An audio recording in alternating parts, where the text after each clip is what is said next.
وعلى أصحاب الحسين جميعا ورحمة الله وبركاته. صلوات على محمد وعلى محمد.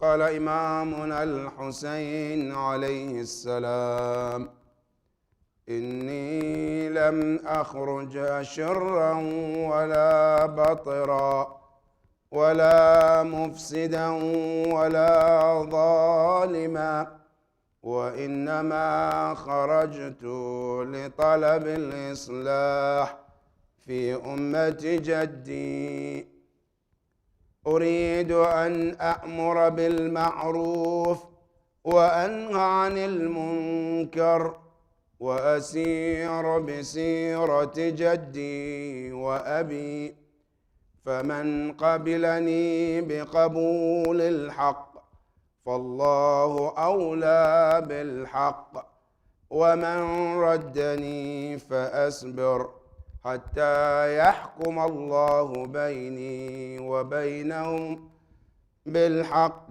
وهو خير الحاكمين.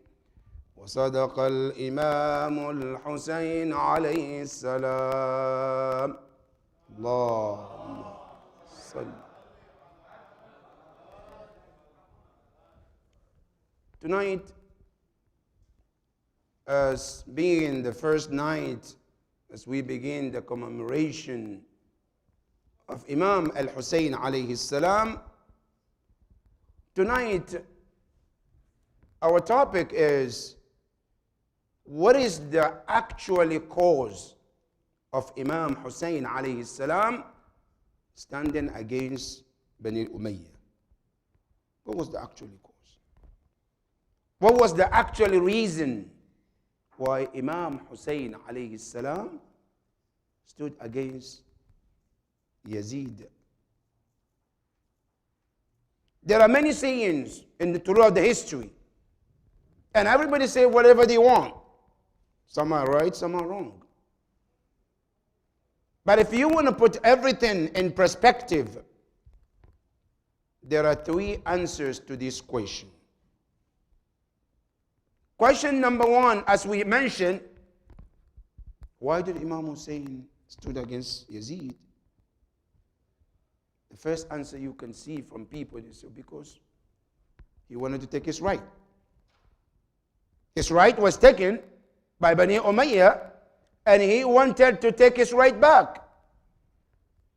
That is one of the reasons. And you can hear most of the Shia or Muslims were saying this.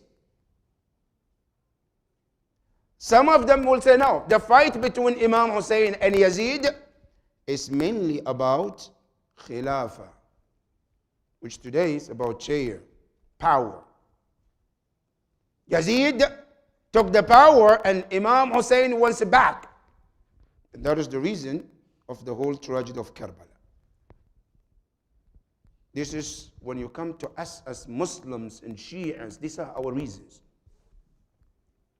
But when you come to Bani Umayyah, they also have their reasons why they think Imam Hussein alayhi salam stood against them. And Imam Hussein summarized all the sayings of Bani Umayyah in 4 things. Bani Umayyah, all what they said about the reason why Imam Hussein came and stood in the land of Karbala was because 4 reasons. What was it? And this is from Imam Hussein is telling us. Number 1, they said, Bani Umayyah, they said Imam Hussein came out just because he's seeking evil. He wants evil. How? Everything was known, calm, people were living, they chose their leader, and suddenly Imam Hussein came out of nowhere to cause evil. That is what Bani Umayyah is saying. And one thing we have to understand here, brothers and sisters, as a factor, a tyrant, and this is throughout the history, all the tyrants, whether those who have passed or those who are still living, they're all the same. The names might change, the era might change, but the techniques is the same. All those tyrants, when you stand against them, the first thing they have to do is to label you. When they label you, that justify them to do whatever they want to do afterwards. Throughout the history, and Quran confirms that too. For example, when you look in the Quran, when Musa alayhi salam went to Fir'aun, Allah subhanahu wa ta'ala is the one who sent Musa to Fir'aun. اذهب إلى فرعون إنه طغى. Allah sent him. Musa didn't choose himself to go. Allah sent him. But as soon as he got to Fir'aun, and he told Fir'aun the mission why he is in Egypt, you know what Fir'aun started to say? إن رسولكم الذي أرسل إليكم لمجنون. That's the first label. He labeled Musa alayhi salam. What is it? I said, Musa alayhi salam is out of his mind. That's the first label. Then later on, he changed the label too. Say, no, Musa, he is a magician. إنه الساحر. He's a magician. Then later on, he changed again. The same Pharaoh, the same Musa, but the label kept changing one after the other. Then the third one came. No, he came to cause corruption on the earth. That is the techniques of the tyrant. So it's not a new thing. Musa alayhi salam faced the same thing. Rasulullah the same thing. When you go to the Quran, those people, the leaders of Mecca, back in those days, that's what they used to call the prophet names too. The Majnoon, the Sha'ir, and the list goes on. So they labeled Imam Hussein alayhi salam. The first thing they said, أنه خرج طلبا للشر. You wanted to spread evil. And who are those spreading evil than Bani Umayyah? For over 70 years, they were cursing Imam Ali on the minbar. Can you find evil worse than this? But then they call Imam Hussein, Asharran. That is one. That's label one they gave to Imam Hussein alayhi salam. Number two, then they said again, Batiran. Al-Batar is carelessness. And Imam Hussein doesn't care about anybody. He only cares about himself. All of this was about Imam Hussein. There is nothing involved that has any good reason behind Imam Hussein voicing his voice. That is label number two. Label number three. They say Imam Hussein is mufsid. The actual reason was he wanted to bring corruption. Number four, they call him zalim, tyrant, unjust. And that is why when Imam Hussein alayhi salam was leaving to answer all these questions, he says, Inni lam akhruj ashirran, wala batiran, wala mufsidan, wala zaliman. Imam Hussein alayhi salam. So when you hear Imam Hussein was saying this, it's an answer of those echo. And because you have to understand things, brothers and sisters. Bani Umayyah, when they say this, people believe them too.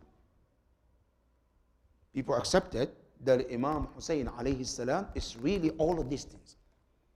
And that is why when you go to history, after the tragedy of Karbala, when they took those prisoners, Imam Zayn al-Abidin and the rest of the family to Sham, one old man coming out of masjid and he saw Imam Zayn al-Abidin. They were brought into Sham as prisoners. You know the first thing he said to Imam Zayn al-Abidin? He said, Alhamdulillahi alladhi fadahakum. He said, may all the praise belongs to Allah. That Allah has exposed you. You know, how did he come to understand this? Because of the media. And I want to emphasize one thing, brothers and sisters, that media of that time and media of today is the same. And here I want to try to call our youth in our attention. If we really want to spread the word of Ahlul Bayt alayhim salam, we need to get into media too. As the enemies of Islam are spreading the wrong message about Islam, we have to be there to spread the true message of Islam. We have to encounter that. But we cannot do that unless we learn the way they spread their corruption, so we can spread our true message. Back in those days, because Bani Umayyah, they were the one controlling the media, they were able to spread this message and people accepted it. And they digested it, that to the point where Imam Zayn al-Abidin, when he heard that from the man, he has to stand and do the correction. Imam Zayn al-Abidin asked the man, Hal qara'ta al-Quran? And amazing, he was holding Quran with him. So Imam Zayn al-Abidin asked him, Hal qara'ta al-Quran? Have you read this Quran? He said, Bala, I read it. He said, وَهَلْ قَرَأْتَ قَوْلَ اللَّهِ قُلْ لَا أَسْأَلُكُمْ عَلَيْهِ أَجْرًا إِلَّا الْمَوَدَّةَ فِي الْقُرْبَةِ. Have you read this ayah? He said, yes, I have. Imam Zayn al-Abidin gave him one ayah after the other to prove to him that what he heard was wrong. Today, the media, if they want to label you, it's one word and it's enough. And what is it? Terrorist. And you're done. That's the label. Like the way they label Imam al-Hussein alayhi salam with that label. That you, Imam Hussein alayhi salam, you came out ashirran, bataran, mufsidan, zaliman. And Imam Hussein alayhi salam is answering this question. If we want to understand the actual reason why Imam Hussein came out, was this. And he's saying, and he says, وَإِنَّمَا. In Arabic, إِنَّمَا is called Adatul Hasr. Al-Hasr means the only and no more. In Arabic, when you say the word إِنَّمَا, it's like you are excluding everything except few. And Imam Hussein alayhi salam says, وَإِنَّمَا. The only reason I came out is 4 things. Desperate 4? Imam Hussein said, no, all of these are wrong. And I'm out because of 4. And I want us to think about these 4 things, which happen to be the cause of Imam Hussein's uprising. Number 1, he says, وَإِنَّمَا خَرَجْتُ لِطَلَبِ الْإِصْلَاحِ. That's 1. Number 2, أريد أن أأمر بالمعروف. That's 2. Number 3, وأنهى عن المنكر. Number 4, he said وأسير بسيرة جدي وأبي فمن قبلني بقبول الحق. Whoever want to accept me, but keep in mind فالله أولى بالقبول الحق. Allah is the best one to be accepted. وَمَنْ رَدَّنِي. And whoever rejected me, said no to me, he said, فَأَصْبِرْ. I will be patient. Till when? حَتَّى يَحْكُمَ اللَّهُ بَيْنِي وَبَيْنَ الْقَوْمِ بِالْحَقِّ. Until Allah subhanahu wa ta'ala judge between me and the people with the truth. وَهُوَ أَحْكَمُ الْحَاكِمِينَ. Allah subhanahu wa ta'ala is the best of all the judges. And Imam al-Hussein alayhi salam, this is his message. That is telling us the reason of Imam al-Hussein's uprising is 4 things. And we need to digest these 4 things. Number 1, talab al-islah. What is the meaning of islah? Al-Imam al-Hussein alayhi salam He said, I came out to seek a change. In Arabic, when you say the word Islah, it means to change. And change means there was a situation to begin with, and then you change it to a different situation. In other words, they call it repair, to repair something. When the car is repaired, which means it was not working to begin with, that was the previous situation, and then you change it to a new situation. Al-Imam al-Hussein alayhi salam, he said, the reason of my uprising is to bring a change. Now, I want us to think about what change Imam Hussein is talking about. The change that Imam Hussein is talking about is the change that was done after the Prophet. There's a lot of changes that took place after the Prophet.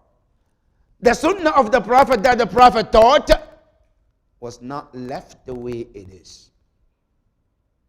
And I want us to digest it very well, brothers and sisters. In Sahih Bukhari, there is one narration that Yawm al-Qiyamah, Rasulullah comes and he sees his companions and he rushed towards them and he says, Ha'ulai ashabi, these are my companions, these are my companions. Then the angels will come between Rasulullah and those companions. And then the Prophet will be told by the angels, Laysu ashabak, they are not your companions, Ya Rasulullah. Then Rasulullah will ask, why? Then the answer will come to Rasulullah, Innaka la tadri, these are the words, Ma ahdathu ba'dak. You don't know what they have changed after you. There's a lot of changes that took place after the Prophet. When you hear Imam Hussein say, I want to bring a change, what change? Because things happen after Rasulullah. Now, one example, Ibn Abbas, one of the companions of the Prophet, who is reliable in hadith and tafsir both. You know what he says? And it's mentioned in Sahih Bukhari as well. He says, one thing I know I learned from the Prophet very well. And I don't doubt myself how good I learned this from the Prophet. What is it, Ibn Abbas? He said, as-salat. But that salat has been changed. Ibn Abbas is saying, after Rasulullah, the salat the Prophet taught Ummah, which he says, Sallu kama ra'aytumuni usalli. That salat has been changed. It was never the way the Prophet left it. That is one of the changes that happened after the Prophet. Not only that, there are many things that have happened after the Prophet. Good people became the bad people. The bad people became good people. The scale of knowing the good and the bad was completely changed.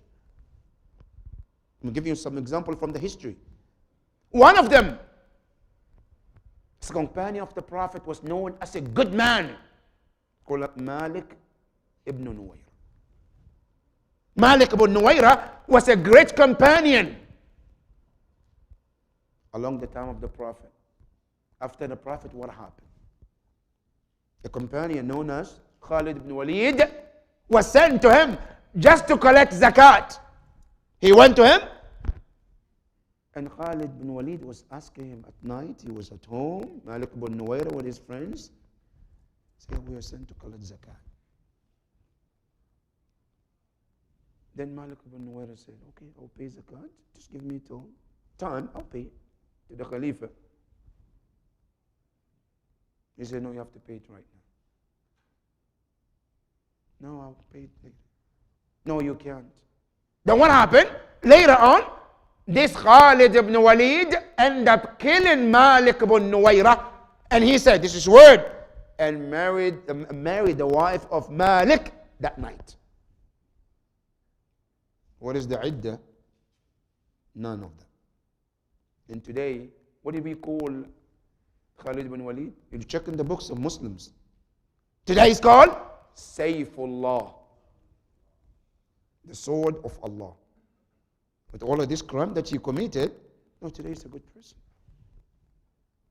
That was one of the changes that happened after the Prophet. Not only that, things have happened on the minbar of Rasulullah, where a person goes on the minbar and says, متعتان كانتا حلال في عهد رسول الله. Now he's saying these things have been halal at the time of the Prophet, and I am making it haram, and I will punish anybody who practices it. So the change that happened after the Prophet. Not only that, many and many things. Imam Ali, who was a good person, who was Nafsun Nabi, they portray him as the bad person. They used to go on the minbar and say la'an on Imam Ali every Salat al-Jum'ah. One time, Imam al-Jum'ah led Salat al-Jum'ah and forgot to say the la'an. He came down from the minbar, from the Salat. Somebody said, you didn't say the la'an. You know what happened? He said, oh, I'm sorry. Our Salat is batil. Salat is batil. Why? Because we failed to curse Amir al-Mu'mineen. What are you going to do? So now let's come back. New khutbah, new curse, new salat. Then the salat will be accepted. People came, sat down in the masjid one more time to hear la'an of Imam Ali, and then salat. Now your salat is maqbool. Imam Ali, who the Quran is saying Nafsun Nabi. Nafsun Nabi. Today he is the one they call him what? They do la'an on him. That is one of the reasons why Imam Hussein alayhi salam has to uprise.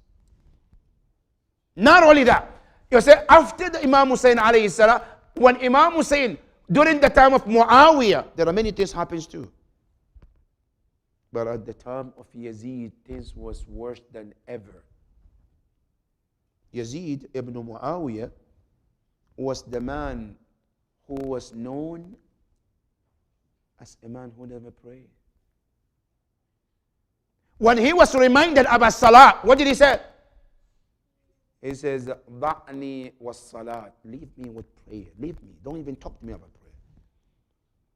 فَرَبُّكَ لَمْ يَقُلْ وَيْلٌ لِلشَّارِبِينَ وَإِنَّمَا قَالَ وَيْلٌ لِلْمُصَلِّينَ. You see, I check in the whole Quran, there is no place Allah says, woe upon those who drink.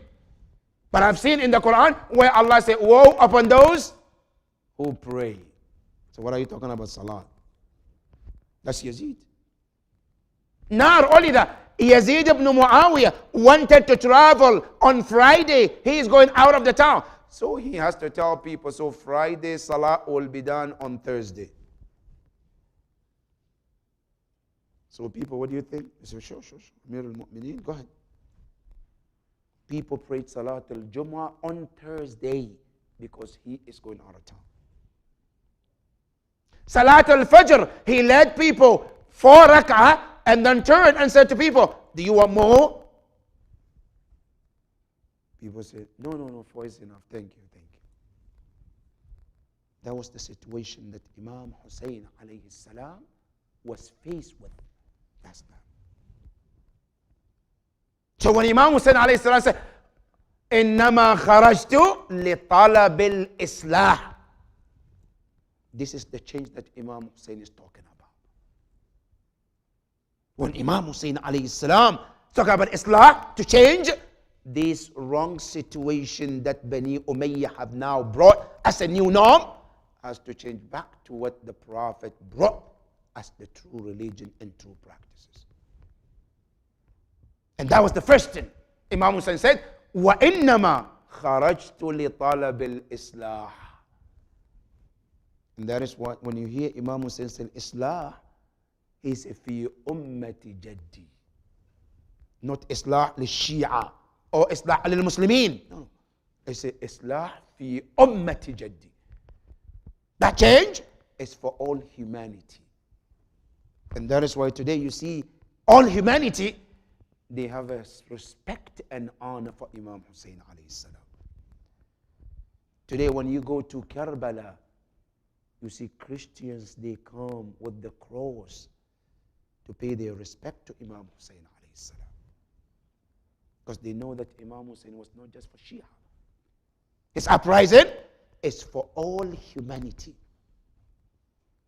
Today, if you go to every corner of the earth as we speak, Muharram has started. Every corner of the earth, you will hear people are calling Ya Hussein.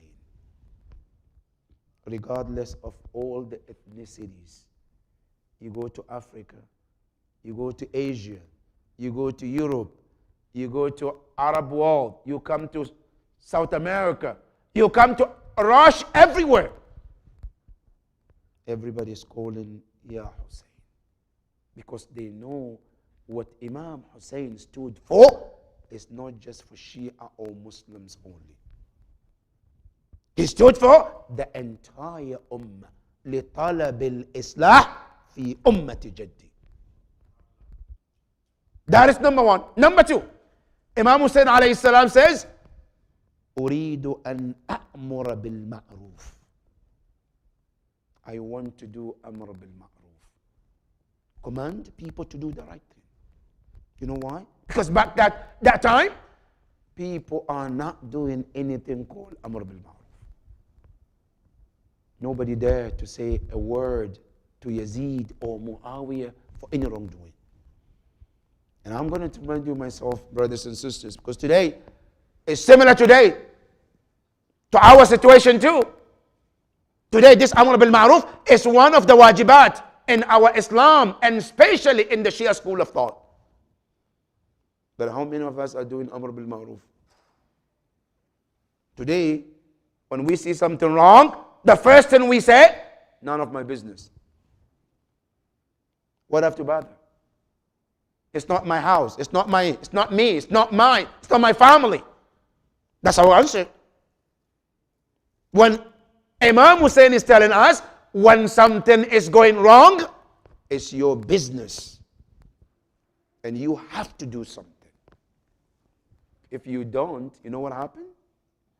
Imam Hussein tells you, لا تتركوا الأمر بالمعروف والنهي عن المنكر فيولى عليكم شراركم ثم يدعو خياركم فلا يستجاب. If the ummah stop doing Amr bil Ma'ruf and Nahi anil Munkar, Imam Hussein said that what happens is Allah brings the worst of you to become your leader. A tyrant come from nowhere to become your leader. But that's not the worst part. The worst part is ثُمَّ يَدْعُوا خِيَارَكُمْ. At that point, the righteous ones among you will make dua, and their dua will not be accepted. Let me remind you, brothers and sisters, you read Dua Kumail every Thursday, don't you? There is a part you read in Dua Kumail, and you say, Allahumma gfir li al-dhunub allati tahbisu ad-dua. Don't you?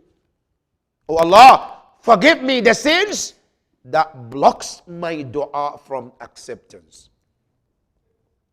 Have you ever tried to watch what are those sins?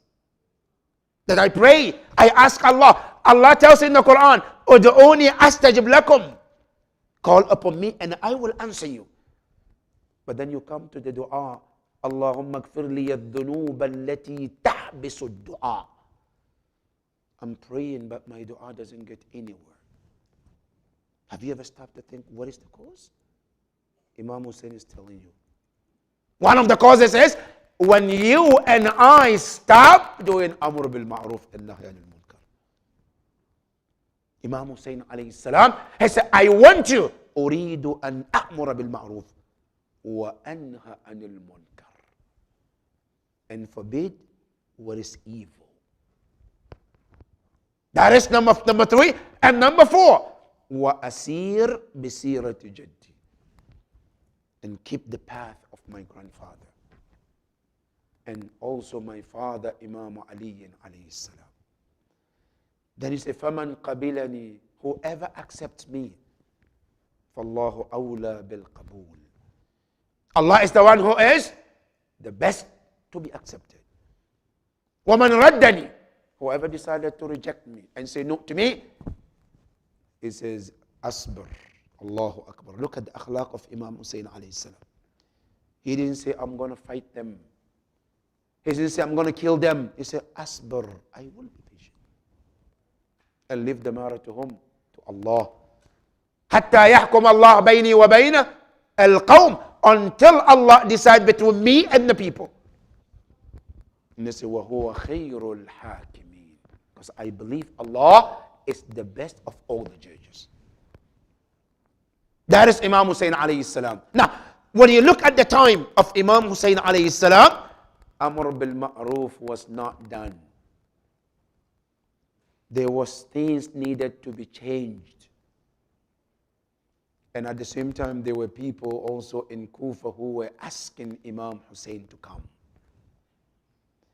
The narrator said within 3 months, Imam Hussein was able to gather 12,000 letters of the people of Kufa. From the caravans who come and go. They were bringing letters and letters to Imam Hussein alayhi salam. Then Imam Hussein alayhi salam found nobody is the best person to represent him except Muslim bin Aqil.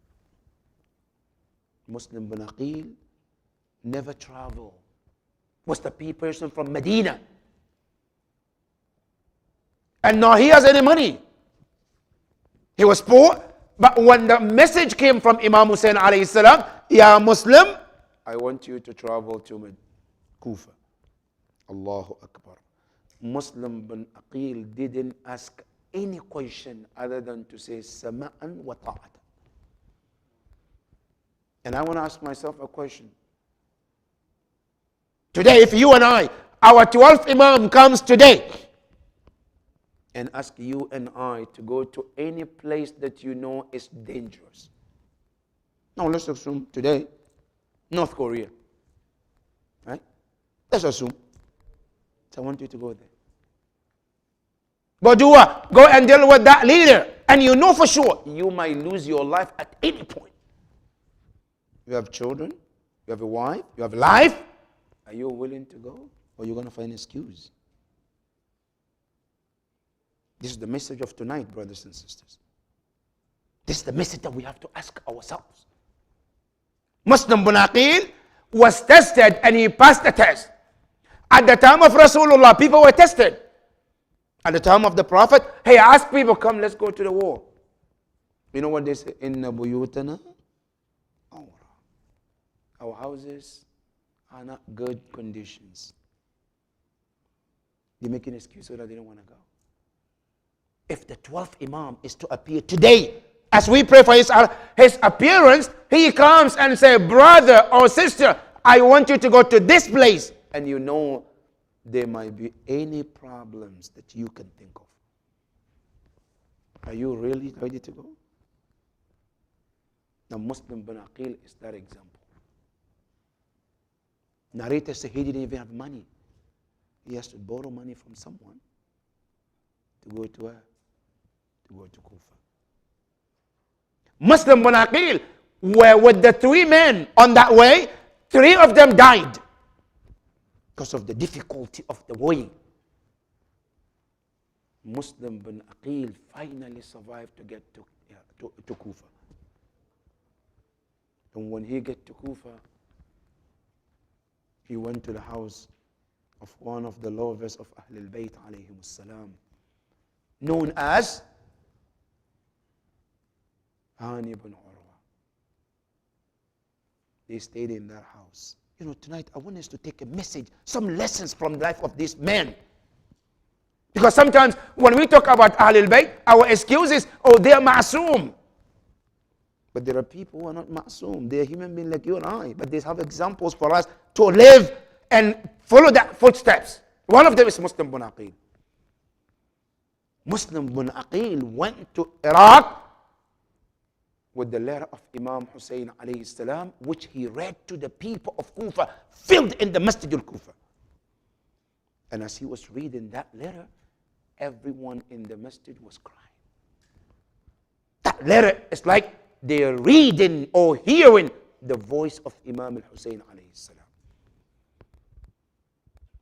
After reading that letter, they all came and gave their pledge to Muslim bin Aqil. After they pledged to Muslim bin Aqil, Muslim bin Aqil wrote a letter to Imam Hussein alayhi salam asking him to leave Medina as soon as possible, because everybody is ready for him. Right after this, Ubaidullah ibn Ziyad changed the tactics. Techniques was changed. What is it? He started to warn the people of Iraq that if any one of you dare to follow Muslim, I guarantee. And that is when people, any one of you alive. And that is when people started leaving Muslim one after the other. Muslim bin Aqil, who had thousands of people, gave him the allegiance, the pledge.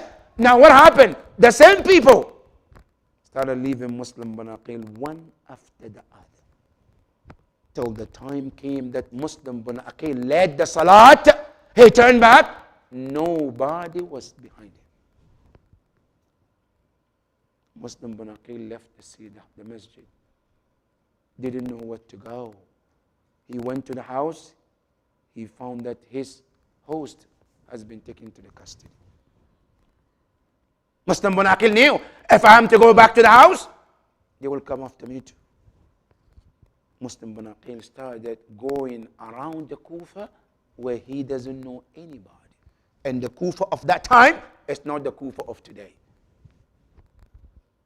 The Kufa of that time was nothing but deserts. When you see one house, you have to walk miles and miles to see another house. Muslim bin Aqil was going around the Kufa. Finally, he found a house. When he became thirsty, he knocked the door. The lady came. Her name is Taw'a. Muslim bin Aqil says, do you have a water for me? Just a water.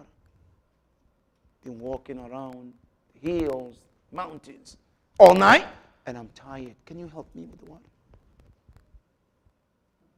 The lady gave Muslim bin Aqil water. After Muslim bin Aqil drank the water, Muslim bin Aqil was sitting at the door of the woman. Then the woman came out and says, Ya Rajul, ma julusuka amama dari. Why are you still sitting here? Go home. Why are you sitting at my door? Muslim Aqil didn't answer. Then she says, I want to tell you, you have no right to sit at my door. You know, Muslim bin Aqil, no hukm al-shari'i.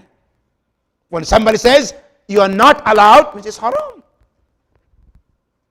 Muslim bin Aqil turned to this woman and he said to her, can I be your guest tonight? Just one night. He said, no, go home. Muslim bin Aqil said, I have no home. You asking me to go home? I have no home. Who are you? He said, I am Muslim bin Aqil. Muslim ibn Aqil? Yes. The ambassador of Imam Hussein? Yes.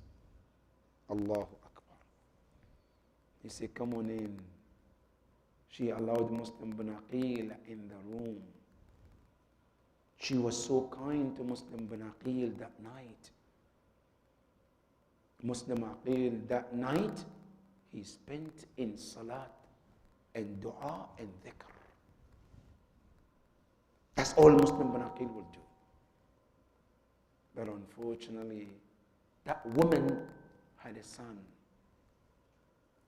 That son was an evil.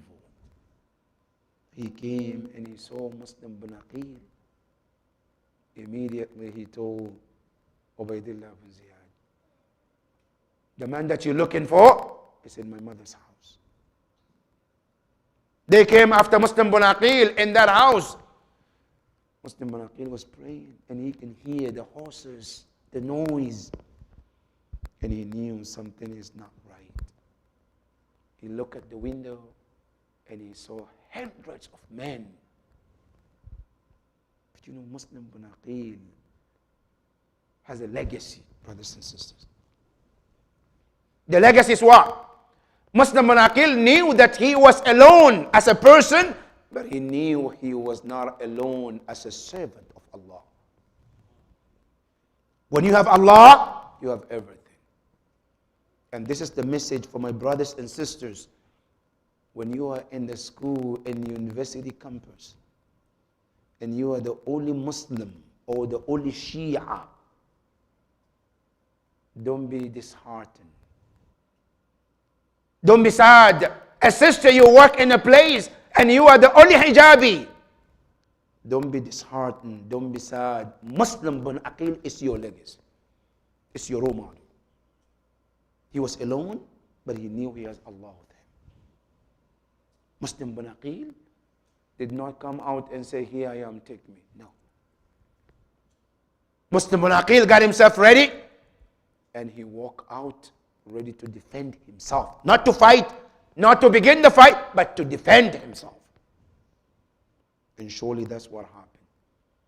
Muslim bin Aqil, they started to fight him. He fought them until many of those men could not longer fight Muslim bin Aqil. And don't be surprised, because Muslim bin Aqil, he had the blood of his grandfather. And they finally said to Muslim bin Aqil, why don't you stop so that we can reconcile? Muslim bin Aqil agreed. As soon as he put his sword down, that's when they attacked Muslim bin Aqil. The first thing they did was one of them to shoot his arrow at the lips of Muslim bin Aqil. And the lip was cut and started bleeding. By then, Muslim bin Aqil was very tired. He asked for water. They brought him a glass of water. As he puts this glass of water on his mouth to drink, the entire water turned to blood. He couldn't drink it. It's najis. Muslim bin Aqil said, I can't drink this. He brought another one. He put his lips on it, turns to blood. The third, the fourth. Then Muslim bin Aqil said, I have no share in water anymore. And I have enough. They put Muslim bin Aqil, they tied his hands. They took him to the castle of Ubaidillah ibn Ziyad. As they entered the castle of Ibn Ziyad, Ibn Ziyad saw Muslim bin Aqil. He stood up and he started laughing at Muslim bin Aqil. Muslim bin Aqil was crying at that point. As he continued to cry, Ubaidillah ibn Ziyad, he thought Muslim bin Aqil was crying for any reason that he might be thinking. Then he came to Muslim bin Aqil and he said, person like you shouldn't be crying. You wanted a power. You wanted to be given a power, governor, name it. Muslim bin Aqil says, La wallah, I'm not crying for any of these reasons. He said, I'm crying for one reason. And that reason is Imam al-Hussein alayhi salam. I'm crying because Imam Hussein is on the way coming and he doesn't know that the things have changed.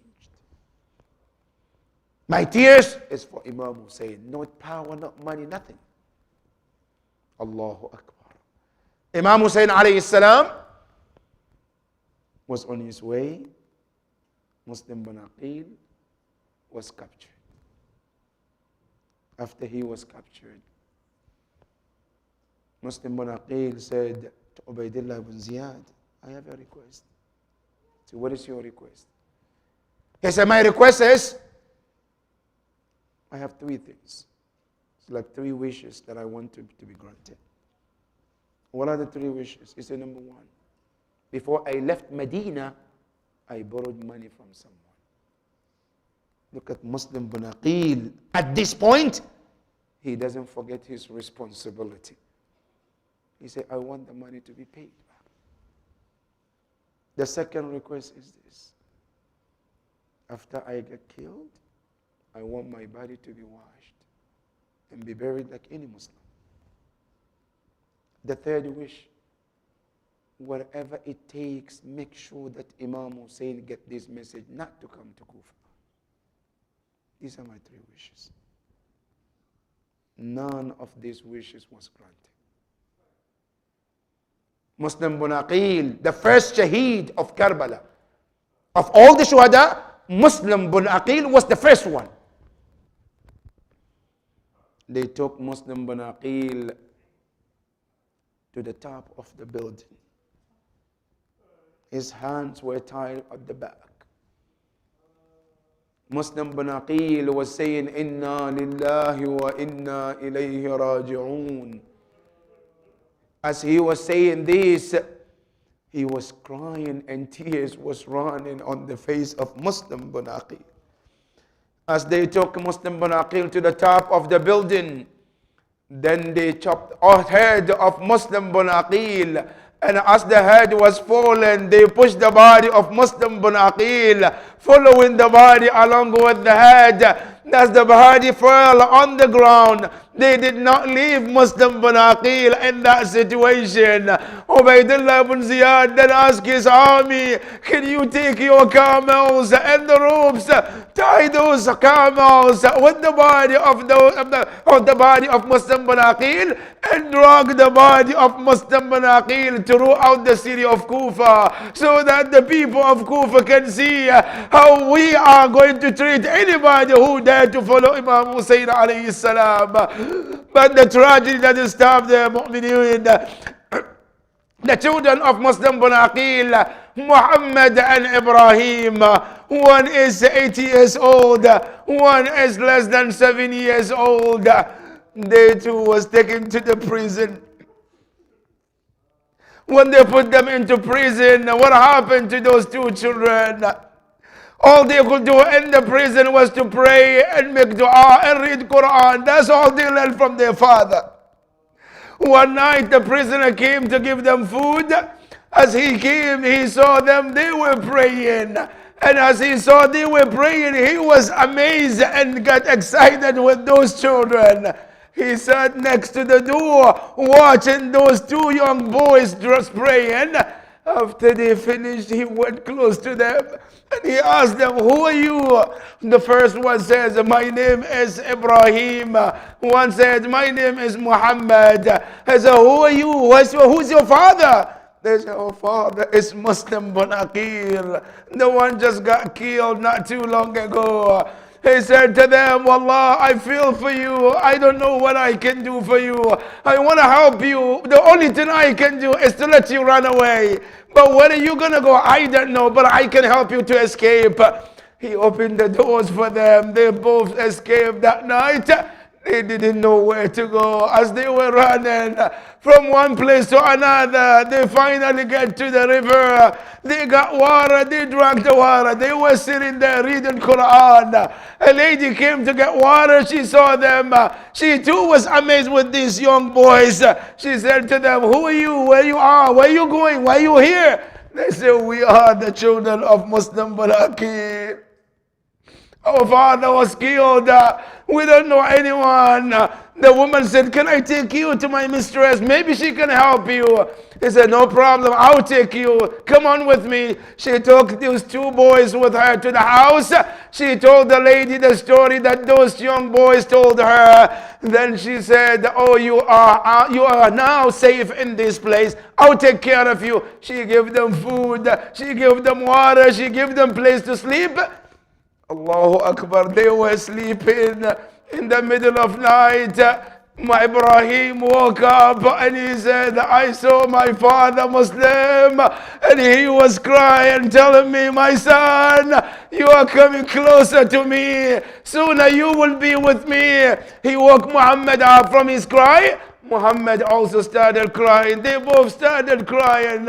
As the cry continues, the husband of that lady who took them and sheltered them was one of the enemies of Islam and Ahlul Bayt. He heard the cry. He came to the door. He saw those young boys.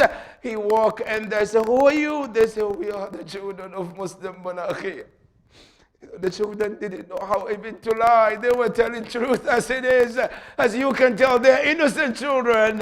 As they told the man, he took them and he tied them with the pillar in his house from that night till the Fajr. Allahu Akbar. Those children, they were tied with the pillar and they were crying and reading Quran. Early in the morning, this man, Al-La'in, he took the boys to the river and he took the sword out. Ibrahim asked, what are you going to do? Are you going to kill us? Now imagine when your child said this to you, are you gonna kill us? The man said, yes, I'm gonna kill you. Then he said, can you please allow us to pray our Fajr prayer? We haven't prayed Fajr yet. He waited for them to pray their Fajr. After they finished their Fajr, he said, now can you please let us talk to our mother? And then they turn and they say, oh Allah, Allah, we ask you, please help our mother. We know when this news get to her, she will be very devastated. Allah, help the heart of our mother. Then he took the sword, he cut the head of these two young boys and dropped the bodies in the river. إنا لله وإنا إليه راجعون وسيعلم الذين ظلموا أي منقلب ينقلبون والعاقبة للمتقين. إلهنا نسألك وندعوك بأحب الخلق إليك بمحمد وعلي وفاطمة والحسن والحسين والتسعة المعصومين من ذرية الحسين. فرج عنا فرجا عاجلا قريبا كلمح البصر أو هو أقرب من ذلك إلى أموات المؤمنين والمؤمنات لا سيما الحاضرين الجالسين. رحم الله من يقرأ الفاتحة مع الصلوات.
Ya Hussein, Ya Hussein, Ya Hussein, Ya Hussein, Ya Hussein, Ya Hussein, Ya Hussein, Ya Hussein, Ya Hussein, Ya Hussein, Ya Hussein, Ya Hussein, Ya Hussein, Ya Hussein, Ya Hussein, Ya Hussein. Karbala वालों पे ये कैसा मुहर्रम आया, Karbala वालों पे ये कैसा मुहर्रम आया, Karbala वालों पे ये कैसा मुहर्रम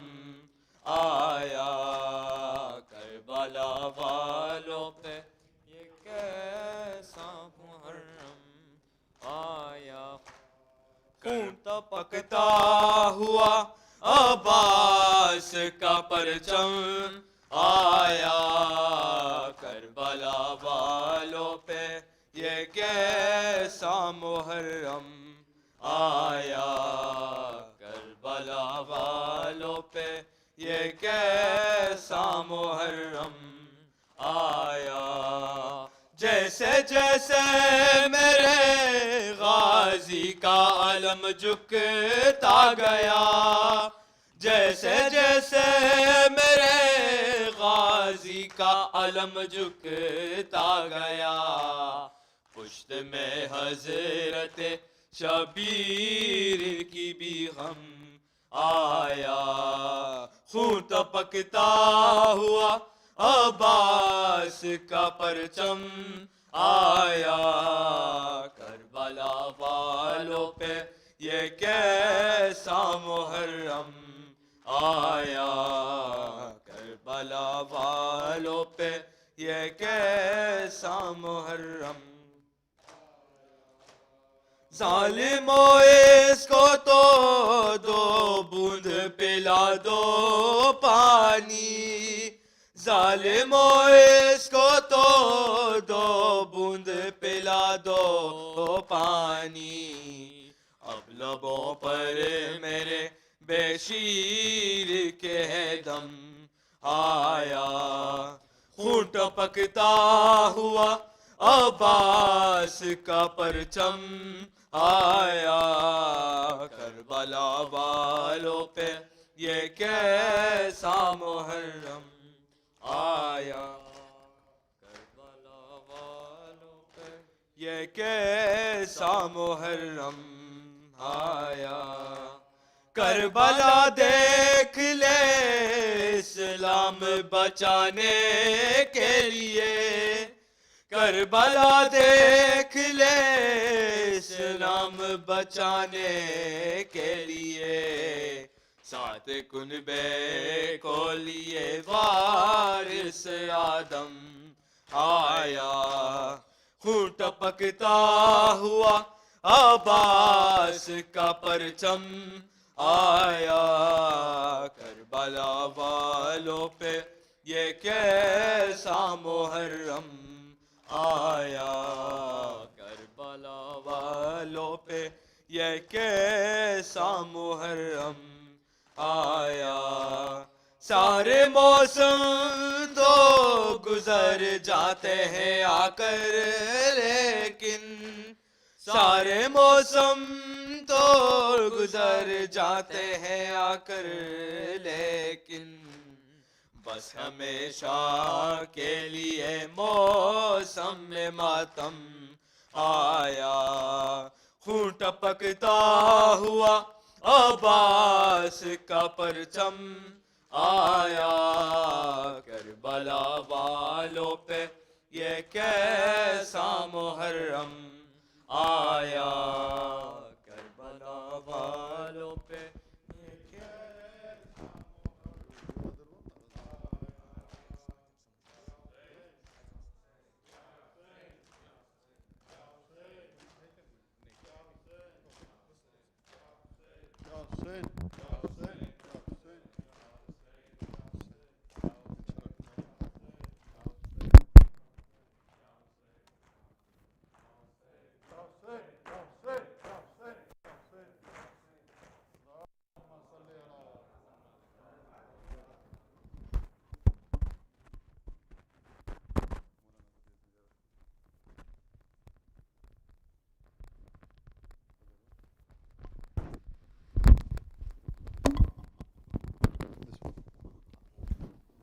السلام عليك يا رسول الله السلام عليك يا نبي الله السلام عليك يا سيد الأنبياء والمرسلين السلام عليك يا فاطمة الزهراء سيدة نساء العالمين السلام عليك يا علي بن أبي طالب يا سيد الوصيين السلام عليكم ورحمة الله وبركاته السلام عليك يا حسن بن علي المجتبى السلام عليك يا حسين بن علي الشهيد بكربلاء السلام على الحسين وعلى علي بن الحسين وعلى أولاد الحسين وعلى أصحاب الحسين جميعا ورحمة الله وبركاته السلام عليك وعلى الأئمة التسعة المعصومين من ذريتك وبنيك السلام عليك وعليهم ورحمة الله وبركاته السلام عليك يا مولاي يا صاحب العصر والزمان.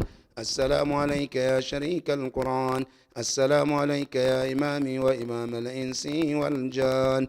الأمان الأمان الأمان من فتنة الزمان.